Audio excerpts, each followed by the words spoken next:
Hi, everyone. My name is Shannon Smith. I am the Residential Habilitation Coordinator at Vanderheiden. I just wanted to touch base with all of the newer staff or per diem staff that may not have had an official training with awards and kind of get that to you via Zoom. I can be reached at any time. My email, shsmith@vanderheiden.org. If you have any troubles logging in or have any questions about documentation, or passwords or anything like that. Again, it's shsmith@vanderheiden.org. Okay, so basically I just wanted to kind of go over what we're doing here when it comes to documentation and why we need to document on a daily basis and what exactly we're looking for in our documentation. All of the individuals that live in our IRAs all have something called a life plan. And a life plan is created with the individuals themselves as much as they can participate along with their team of ResHab specialists, managers, staff, and behaviorists. And goals are created, to work on, the individual creates goals that they would like to work on in order to increase their independence or just their quality of life in general. And those goals are put together in a staff action plan, which I write. And they're reviewed every 6 months. What you guys are responsible for is for the daily documentation of the goals listed in the staff action plan. So before you leave shift every time you work, it is expected that you will go into awards, look at their plans, and make sure that you have completed a goal and documented it. Okay, so we can get started. This is the awards login page. There is a link to it on every desktop, so it shouldn't be too hard to find. But when you get to here, obviously you're going to log in.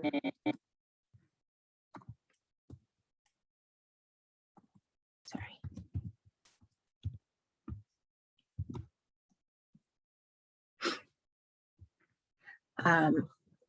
If you are a very new staff, then you most likely have not established an e-signature.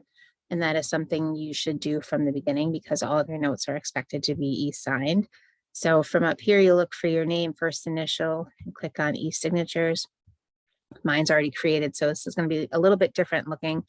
But you'll use the touch button to either with the mouse or with the, your keypad, however you're doing this. You'll draw your initials, you'll draw your name, and then you'll put in a PIN number and confirm the PIN number.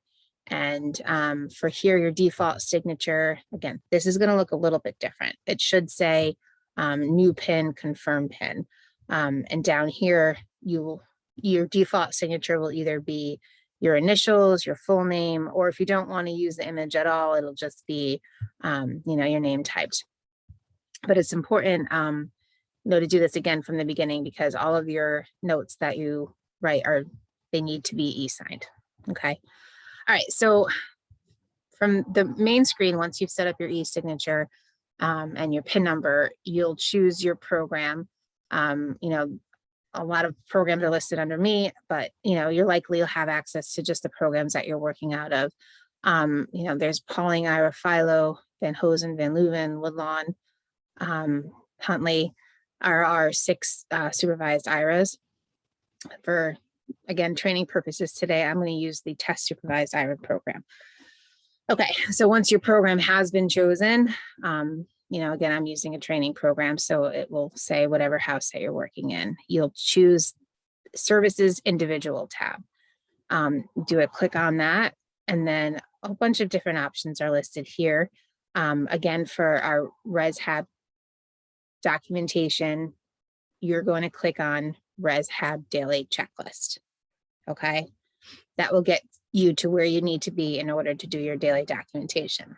Let's say, so we click on, and then you come to this page. It has all of the individuals that are part of that program listed here.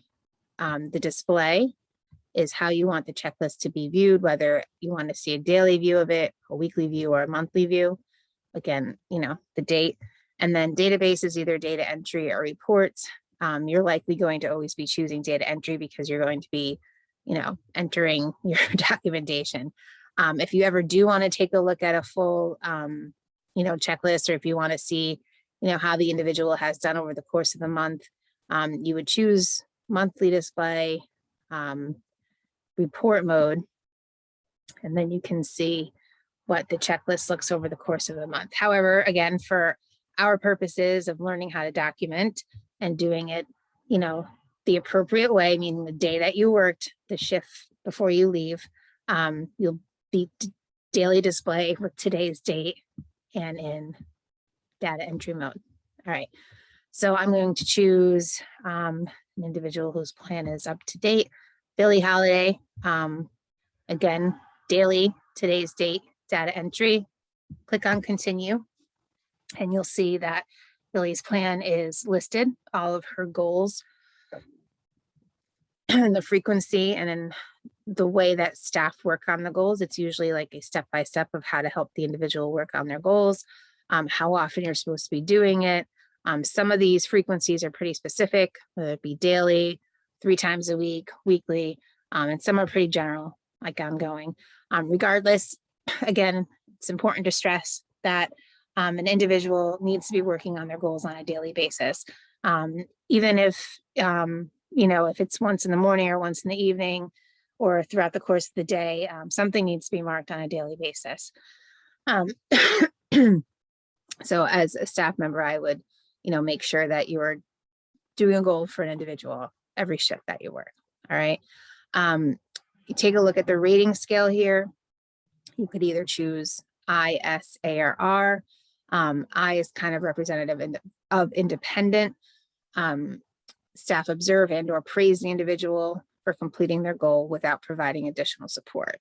So, that's still, though the individual is, showing independence in it, it's still important that you're marking it when you are observing and praising the individual, because that way I know that you're still engaged with the individual and you're making sure that they're doing it independently. So when it comes time for me to update their plan, I know that they have mastered that goal. All right. So as much as you don't think you're doing too much, you're just observing and making sure that they are accurately doing what they're supposed to do. And then I can update their plan. So please mark if they're independent. If you're providing any additional support, whether it be verbal prompting, 3 or less verbal prompts would be an S, 3 or more, more than 3, and any visual or physical additional prompts that you're giving, that would be an A, which kind of stands for assistance. The R is also a very important one to note because sometimes our individuals just don't want to work on their goals. And obviously we can all understand that. But what we need to remember as staff is that we are here to encourage and ensure that, you're working on the plan with the individuals because it is in fact their goal and it is in fact how we get payment for services, right? So like if you spend the afternoon trying to encourage Billie to go grocery shopping, and at the end of the day, after, multiple attempts, multiple times, she continues to refuse, you as a staff member are doing your due diligence. You are trying to get her to engage in her goals and her plan. So at that point, yes, you would mark it as an R because she never wanted to do it in the end of the day. But still know that that is, considered a billable service because you as a staff member were doing your due diligence to get her to work on her goals. Okay. Having said all that, once you've read through, and decided what you were going to mark on or what you've worked on for the day, you'll click on this drop down box here and I'll have, again, the checklist markings I, S, A, or R. Let's just say Billie needed extra assistance today going grocery shopping. So you would mark an A, click on continue, and then you'll see that this has changed into a linkable, a clickable link, hyperlink, that you can click on. And at this point is where you write your note. Okay. So let's say you took Billie grocery shopping at 1 o'clock. And you were gone for like an hour. Yes, it was face-to-face and it was in person. Again, only goals that are done in person, face-to-face, are billable. So yes, it's important to make sure that it's face-to-face and you've, you're doing it in person.